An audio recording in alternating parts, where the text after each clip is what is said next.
Iran is not interested in war. Iran is not interested in escalation of tension in the region. I mean, increasing the tension in the region will not be in the interest of nobody. So Iran definitely would like to have peace established in the neighborhood. And the first ingredient for a peace in the region is the removal of the forces, the American forces from our region. Well, the position here is that Qassem Soleimani's assassination is the price the United States will have to pay for leaving this region.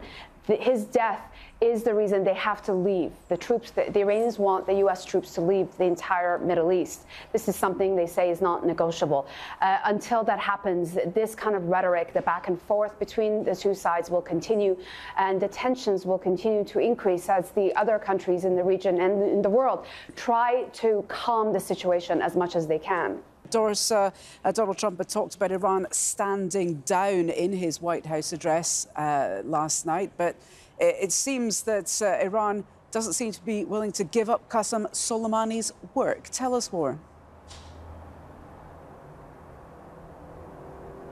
We've been hearing from the man who has replaced Qassem Soleimani at a memorial service commemorating the late general with the supreme leader this morning in the capital. We heard from Ismail Ghani, who is now the head of the Quds Force of the Revolutionary Guards. He read a statement that he had written for the supreme leader, thanking him for the appointment to his position and remembering Qassem Soleimani as a great man. He also said that in his new role, nothing will change within the Quds Force of the Revolutionary Guards, that Qassem Soleimani's vision and work will continue, that he himself, Ismail Ghani, will not veer off the path that Qassem Soleimani put the Quds forces on.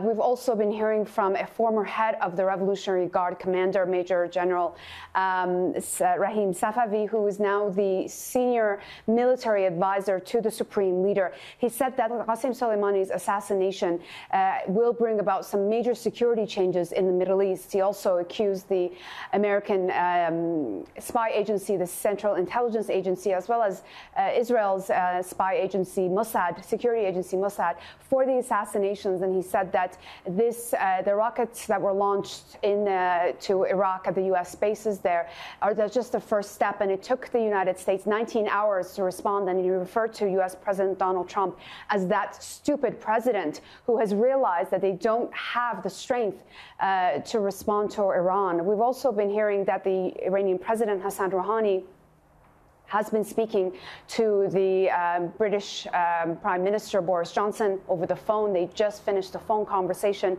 in which the Iranian president issued a very stern warning to the British Prime Minister, saying that had it not been for Qassem Soleimani, Londoners would not be enjoying the safety and security that they currently have. He also urged the British government to change their policy and stand towards the assassination that's occurred. So there's a flurry of diplomatic activity going on. We've also heard from the Canadian Prime Minister, Justin Trudeau, who has told the Canadian Foreign Minister to send a diplomatic team to Tehran to hold the talks with the Iranian Foreign Minister, Mohammad Javad Zarif. We're going to wait and see how these diplomatic efforts will turn out in trying to de-escalate the tensions. But at the moment, various officials inside Iran are adamant that the United States is going to be held responsible for the assassination of the late general.